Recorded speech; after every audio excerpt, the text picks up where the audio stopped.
In this video, I'm covering topics in the book of Revelation that have confused and intimidated many men and women, and a few topics that even your pastors, your preachers, your ministers, and your reverends have never seen. Thank you for your time. I promise I won't waste it. No matter your understanding of the Bible, you're going to learn something new. In the New Testament of the Bible, the religious leadership wanted to kill Yeshua, or if you prefer, Jesus, for saying and doing things essentially that made him equal to God. This particular hidden gem is one of the instances that Yeshua does what the Father does, again, making himself equal to God. Similar to how the Sermon on the Mount and the giving of the law in Matthew chapter 5 exactly parallel the Ten Commandments and the giving of the law in Exodus chapter 20. What I'm about to get into is another instance of Yeshua doing what the Father does. Only this one connects the book of Revelation to the book of Genesis. You may be saying to yourself, Jesus never claimed to be God and he never claimed to do what the Father does, but he did. Check for yourself in John 5, verse 19.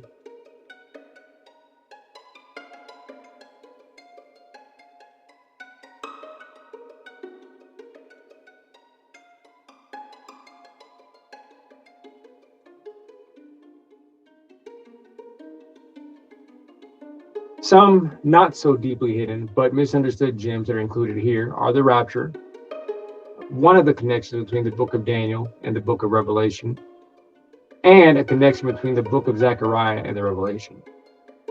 If you're a Bible reader who's into prophecy, I highly recommend the book of Daniel. For one thing, it points back to the original gold, silver, bronze, and iron ages in the opening chapters of the book of Genesis.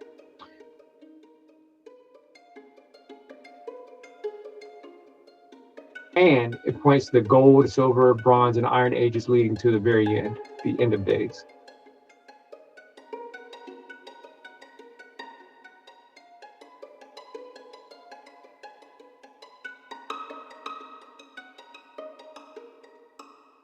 Never be confused about the book of Revelation, again, is necessary because there is so much confusion and fear surrounding the text.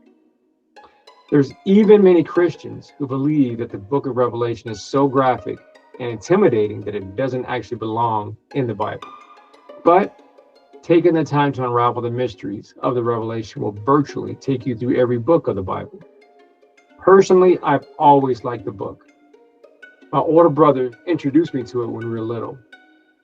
When I was young, my mom would take us to churches.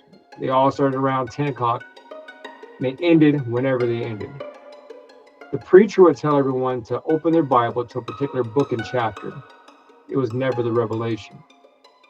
I'd follow suit if I was sitting next to my mom. But if my brother or sister was between us, I would turn to the book of Revelation. I liked the story. I liked the imagery, and the book wasn't boring. The four beasts covered in eyes, the dragon, the four horsemen, the locust, all of it fascinated me. And I felt like everyone, except for me and my brother, were afraid of the book. So I had some pride going on there. Personally, I see the Revelation as the perfect conclusion and summary of the Bible. To understand what's going on in the Revelation, you got to understand what's going on in the rest of the Bible. So I'll start with the question. How does the book of Revelation relate to the book of Genesis? The 7 statements made by Yahweh Elohim, or the Lord God, to Adam, Eve, and the serpent in Genesis chapter 3, verses 9 through 19, after Adam and Eve have eaten the forbidden fruit, parallel exactly the 7 letters to the 7 believing communities in Revelation chapters 2 and 3. Not just a simple parallel. The 7 condemning and encouraging remarks from the conversation and the 7 letters also correspond with the condemning remarks in Genesis. If you're not too familiar with the story, in Genesis chapter 3, a man and his wife live in a garden. They, Adam and Eve, eat forbidden fruit. They realize they're naked, and they hear the Lord God, Yahweh Elohim, walking in the garden, so they hide. And subsequently, 7 declarations are made by Yahweh Elohim. Now, shifting, in the final book of the Bible, the Revelation, the risen Messiah addresses 7 communities of his followers living in 7 cities in what we call Asia Minor. First city, Ephesus; second, Smyrna; third, Pergamos; fourth, Thyatira; next, Sardis; and Philadelphia and Laodicea. The 7 statements in Genesis chapter 3, verses 9 through 19 include 4 questions and 3 judgments, directed at first, Adam; second, Adam again; third, Adam for a third time; fourth, Eve; fifth, the serpent; sixth, Eve for the second time; and seventh, Adam. Resulting in the groupings, you pair up the statements in Genesis with the communities in Revelation: Adam in Ephesus, Adam in Smyrna, Adam in Pergamos, Eve in Thyatira. I think some people may already see the connection there. Next, the serpent in Sardis, then Eve in Philadelphia, and then Adam in Laodicea. The 7 letters include positive and critical remarks, as well as a he that hears statement and a promise to the overcomer statement. I recommend going through each statement and each community on your own and seeing for yourself how they relate to each other, because I'm just going to go through a brief highlight.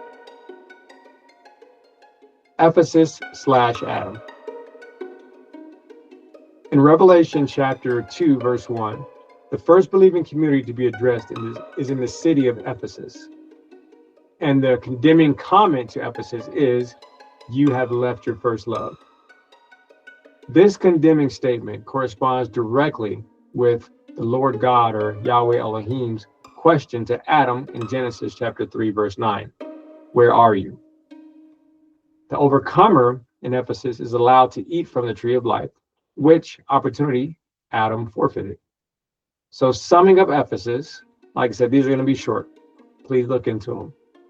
Summing up Ephesus, the love that Ephesus once had was missing, and leads to the question asked in Genesis 3:9, where are you? The lover has left. Next community, Smyrna/Adam. The second community addressed is Smyrna and corresponds with Adam in the book of Genesis. And the question, who told you that you were naked?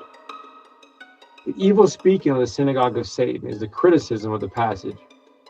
But the criticism is not directly aimed at Smyrna. Much like the question to Adam, who told you that you were naked? It's not necessarily a criticism of Adam, but points to the evil speaking of the serpent. The overcomer is promised not to be hurt by the second death, whereas in contrast, Adam suffered a spiritual death when he ate the forbidden fruit. So, summary, the answer is really the same for who told you that you were naked. Answer is the one who wants to take your place and steal your crown. The serpent and the synagogue of Satan. The synagogue who claim they are Judeans, but they are not. Serpent doesn't really need much description. I think we are pretty familiar with who and what the serpent is.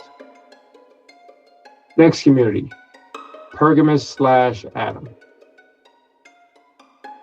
Their condemning remark involved accepting false doctrine.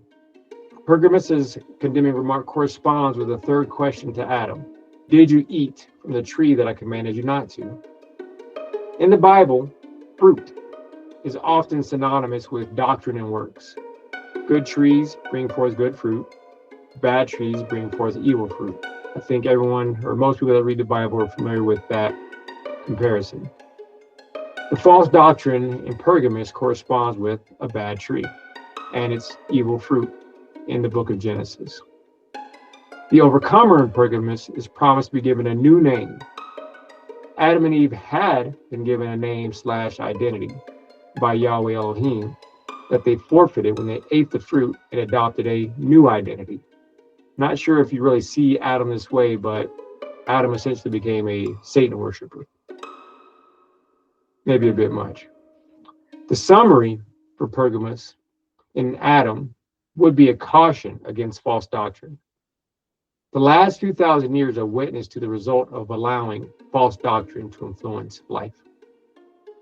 Next up is Thyatira/Eve. Now, I hope that you can appreciate the significance of Thyatira's connection to Yahweh Elohim's fourth question, which is directed at Eve. Of course, in Thyatira, the condemning remark is about the false prophetess, Jezebel. Question to Eve is, what is this that you have done? So Jezebel was introducing false doctrine. The depths of Satan is also an issue in Thyatira. So, and of course, Eve being the one who introduced the fruit, or the idea of eating the fruit, to Adam.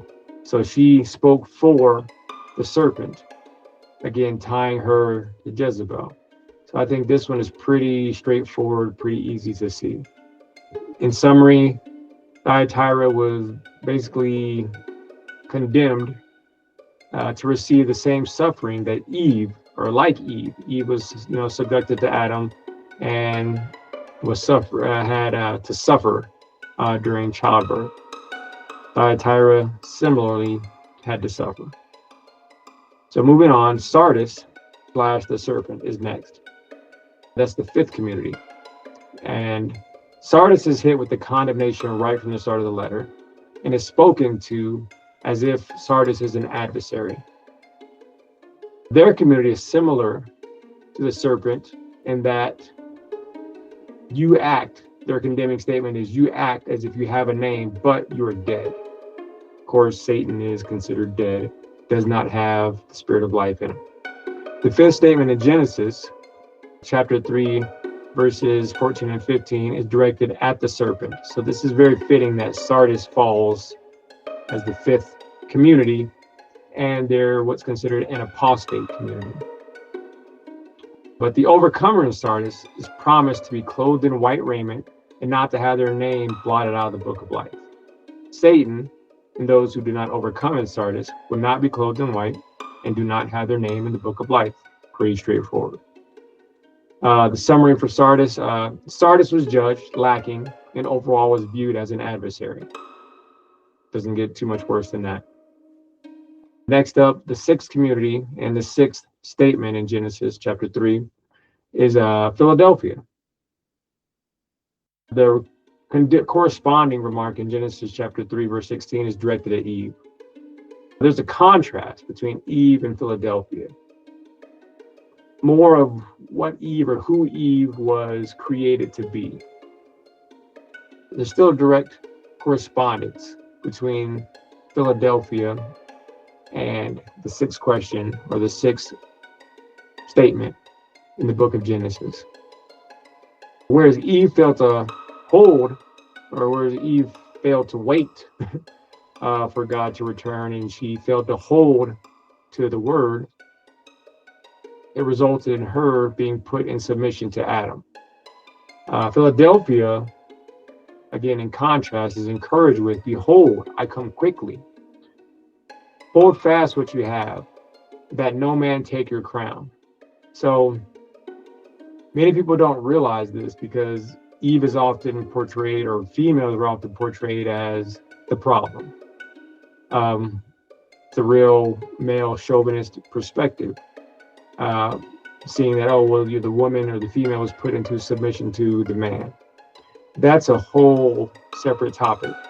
But for this video, the issue is that she lost her authority. She was Adam's equal. That's how she was created, as Adam's equal. And she lost that position and was put into submission to Adam. So, big contrast. Again, Philadelphia is told, to hold on, I'm coming. Don't let anyone take your crown. Now, the promise to the overcomer is a contrast as well. In contrast to Adam and Eve, who are supposed to remain fixtures in the initial temple of God, the Garden of Eden, but they are put out of the garden. The overcomer in Philadelphia will be made a pillar in the temple of God. and they'll be given seals greater than the image or the likeness of God, and greater than the identities of masculine and feminine. The overcomer will be sealed with the name of the Father, the name of the Son, and the name of the new city which comes down from heaven, the New Jerusalem. So again, the summary for Philly and what Eve should have held on to is hold on till I return. Last but not least is Laodicea / Adam, the seventh community. And the remark in Genesis chapter 3, verses 17 through 19 is a judgment upon Adam. Laodicea, like Sardis, is what's considered, again, to be an apostate or a rebellious community. And much like the judgment upon Sardis and the serpent, as well as Adam in the Garden of Eden, the judgment for Laodicea is not positive. Laodicea is told that they, I guess similarly, or to Adam, are neither hot nor cold, but they have compromised. That was Adam's ultimate fault, was he compromised. And Laodicea, again, told they're neither hot nor cold, because that is a compromise. So that is their connection. Now, Laodicea believes itself to have reached prominence, but in fact, they, like Adam, are wretched, miserable, poor, blind, and naked. The overcomer in Laodicea is promised authority, whereas, in contrast, Adam submitted himself to Eve, over God, and he forfeited his position of distinction. Adam was in a position where he was the likeness of God. Essentially, he was the high priest of humanity, the humanity's representative.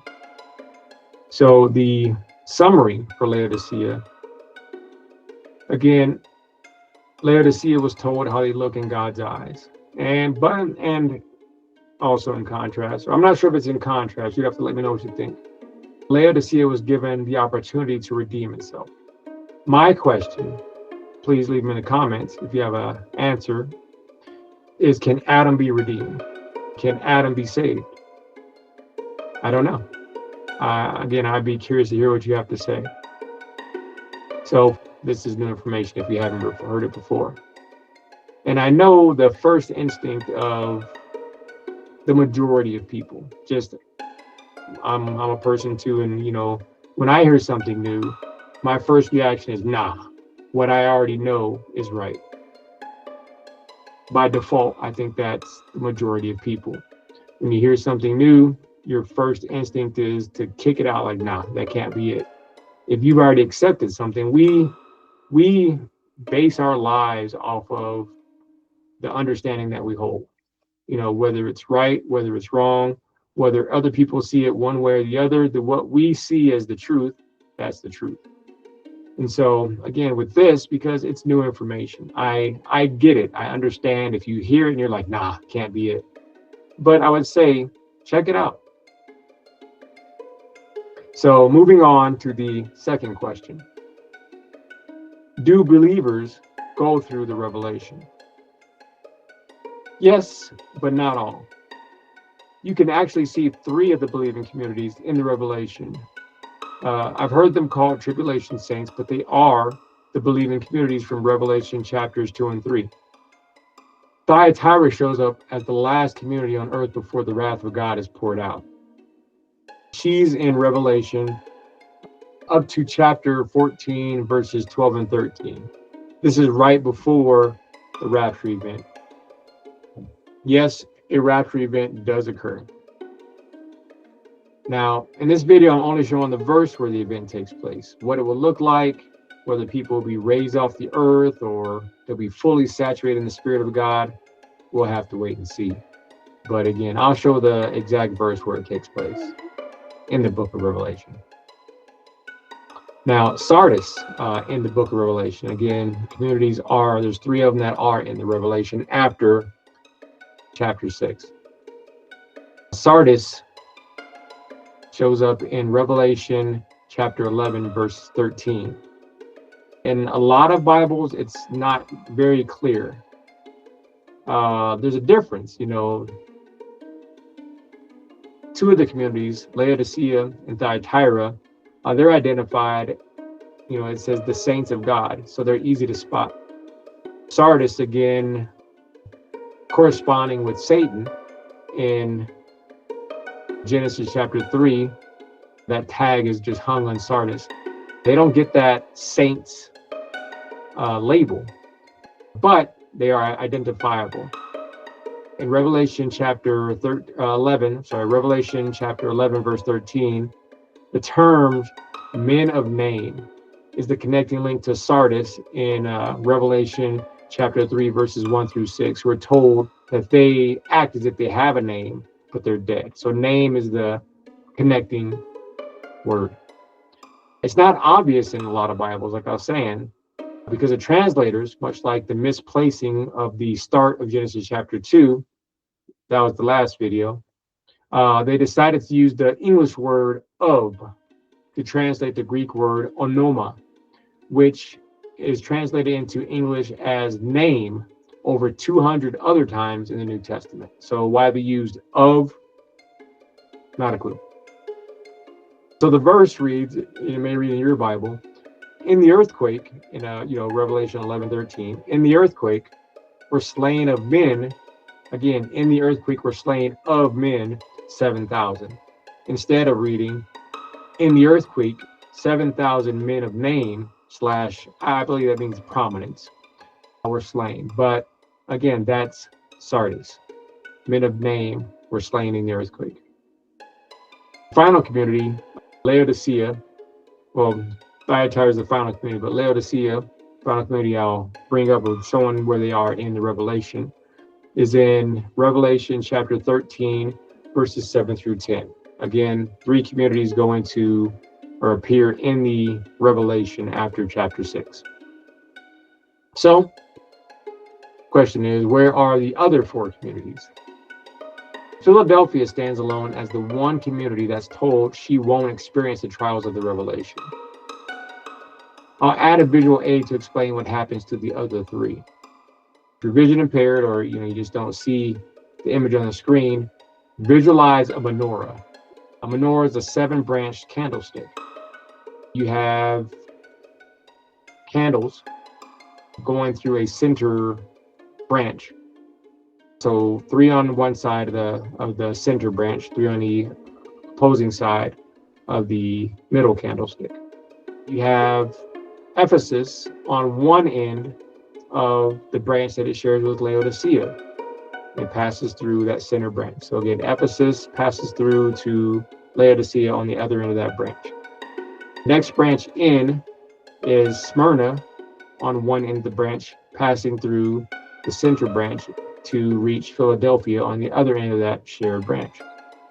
Next up is Pergamos on the branch nearest the center, the shortest branch. So it goes from Pergamos, passes through the center, to Sardis on the other end of that shared branch. The center branch is Thyatira. Thyatira serves as the bridge between the former communities. They pass through and reach their corresponding community on the other end. She's also what I consider a filter through which the old becomes the new. It's going to make a little more sense here in a second. So the easiest example to use is Smyrna and Philadelphia. There's a couple of connecting links that make it fairly obvious, but not exactly. It hasn't been seen before. So the synagogue of Satan is one of the links between the two communities. Also, the crown that is promised to Smyrna in Revelation chapter 2, verse 10 is the second link. It's in the possession of Philadelphia in Revelation chapter 3, verse 11. So essentially, the former communities progress into their latter counterparts, with Ephesus and Pergamos progressing into the apostate communities of Laodicea and Sardis, respectively. So, third question, how does the Revelation relate to the book of Daniel? In chapter 7 of the book of Daniel, 4 beasts are described. First, a lion with eagle's wings. Second, a bear with 3 ribs in his mouth. Third, a leopard with 4 wings and 4 heads. and a fourth terrible beast with iron teeth. This one's really deep. So, but I'm not going to go into all of it here. There is a lot. This involves Daniel interpreting Nebuchadnezzar's dream to get with the iron teeth. There's a lot to this one, but we'll just keep it simple just for time's sake. The fourth beast of Daniel 7 is the same seven-headed, ten-horned beast of Revelation chapter 13, verses 1 through 10. What may cause confusion is the perspective of each writer. Daniel is seeing the beast from his day to the end of days. So his time looking forward. So he sees the lion, a bear, a leopard, and then the fourth beast. Whereas John in the Revelation sees the beast from the end of days looking back. He sees the same beast just in reverse order. Please, read the verses if you're a Bible reader. Read the verses in Daniel and Revelation for yourself to check. Fourth question. How does the Revelation connect to the book of Zechariah? Again, keeping it short. The four horsemen of the Revelation, chapter 6, verses 1 through 8, are the same horsemen of Zechariah, chapter 1, verses 7 through 11. They're essentially the spirits, or I believe today it's called the zeitgeist, the spirit of various ages influencing the existence of life on earth. These are just a few examples. Of how you can use the entire Bible to help you decipher the text of the Revelation. In the future, God willing, I'll make another video on the Revelation, just, adding in a few more topics that are confusing or misunderstood or not even recognized. So, final question. Where is the rapture?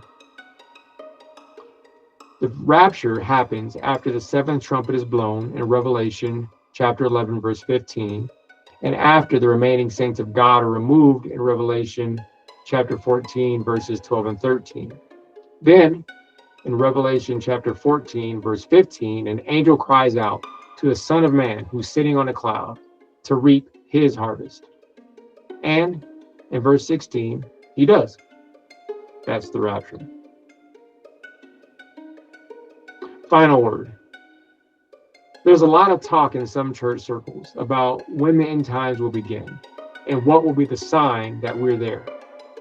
The answer, the end times actually started when the Messiah ascended to heaven. See 1 John chapter 2, verse 18. All the talk about when they start are about 2,000 years late. So you would ask, what about all the calamities? What about all the destruction? To which I respond, consider the days of Noah. They're eating and drinking, marrying and giving in marriage, until they were all taken away. In short, we're going to carry on like normal because we adapt to whatever condition we happen to be in. A person growing up in an abusive home sees that as normal. A person growing up in extreme poverty sees that as normal. A rich person sees that as normal. Whatever your condition, you may not necessarily care for it, but from your eyes, the way you get by, that's life. That is your normal. That's your day-to-day. That's how life goes. So, the next question, what about the 3.5-year period? That all wraps it up. The time, times, and half a time. There's a few verses in the Bible that talk about the time, times, and the half a time. Now, although the final 3.5 years may be the worst of it, and you get time, 1 year, times 2 years, so that's 3 years there, then half a time, so 3.5 years. The final 3.5 may be the worst. But those time periods, the reason why, people don't recognize that those times started long ago is because we're expecting just a 3.5-year period to be, the end of it all. But in the Bible, you need to consider those times are actually a longer period of time.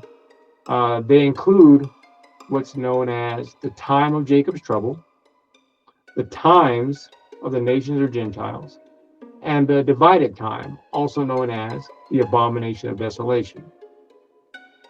The time of Jacob's trouble began a few thousand years ago. The times of the nations, or Gentiles, began shortly after that. And the abomination of desolation, which I personally believe has already occurred, we're still feeling the repercussions of that and just winding down, isn't someone sacrificing a pig on an altar in a rebuilt temple.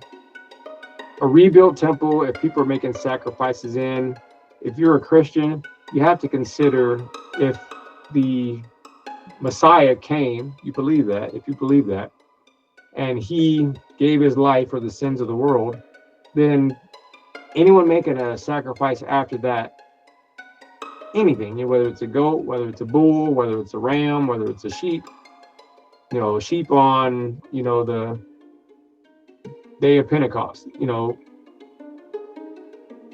that would be offensive. Because again, if you believe the Old and New Testaments, then that sacrifice has already been made. So that would itself, you don't have to sacrifice a pig, that would be an abomination itself. But I don't believe that's the coming event. Again, I think the abomination of desolation has already occurred.